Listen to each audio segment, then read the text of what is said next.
नमस्कार दोस्तों, आप सभी का हमारे चैनल में हार्दिक स्वागत है।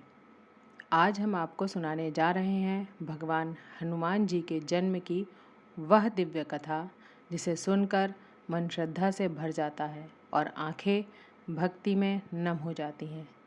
यह कहानी माता अंजना, उनके तप, उनके श्राप और उस दिव्य बालक के जन्म की है जो आगे चलकर पवनपुत्र हनुमान कहलाए। प्राचीन काल की बात है। स्वर्गलोक में एक अत्यंत सुंदर और चंचल अप्सरा रहती थी। नाम था पुंजिका स्थला। वह इंद्रलोक में देवताओं की सेवा करती थी और अपने सौंदर्य व नृत्य कला के लिए प्रसिद्ध थी। लेकिन एक दिन अपने अहंकार और चंचल स्वभाव के कारण उसने एक बड़ी भूल कर दी। एक महान ऋषि घोर तप में लीन थे। अप्सरा ने अनजाने में उनकी तपस्या में विघ्न डाल दी। ऋषि क्रोधित हो उठे। ऋषि ने कठोर स्वर में कहा, हे अप्सरा, तुम्हारी इस असावधानी के कारण तुम्हें स्वर्ग त्याग कर पृथ्वी लोक में वानरी रूप में जन्म लेना होगा। यह सुनकर पुंजिका स्थला काँप उठी। वह रोते हुए ऋषि के चरणों में गिर गई और क्षमा मांगने लगी। ऋषि का हृदय द्रवित हुआ। उन्होंने श्राप में संशोधन करते हुए कहा, जब तुम भगवान से उत्पन्न एक महान पुत्र को जन्म देगी तब तुम्हें इस श्राप से मुक्ति मिलेगी। समय बीता। श्राप के अनुसार पुंजिका स्थला ने पृथ्वी लोक में जन्म लिया।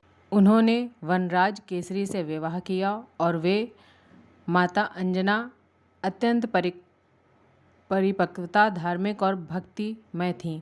लेकिन विवाह के कई वर्षों बाद तक भी उन्हें संतान की प्राप्ति नहीं हुई। उनके हृदय को भीतर ही भीतर तोड़ रहा था। माता अंजना ने निश्चय किया, मैं भगवान शिव को प्रसन्न करूंगी। वह वन में गईं और वर्षों तक कठोर तपस्या की।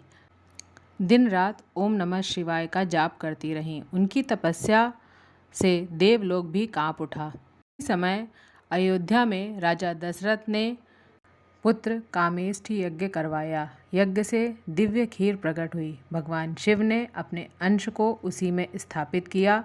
पवन देव उस दिव्य खीर का अंश लेकर उड़ते हुए माता अंजना के पास पहुँचे। जैसे ही अंजना ने उसे प्रसाद को ग्रहण किया, एक अद्भुत चमत्कार घटित हुआ। समय बीता। माता अंजना ने तेजस्वी बालक को जन्म दिया। बालक का मुख वानर जैसा था, पर तेज हजारों सूर्य के समान।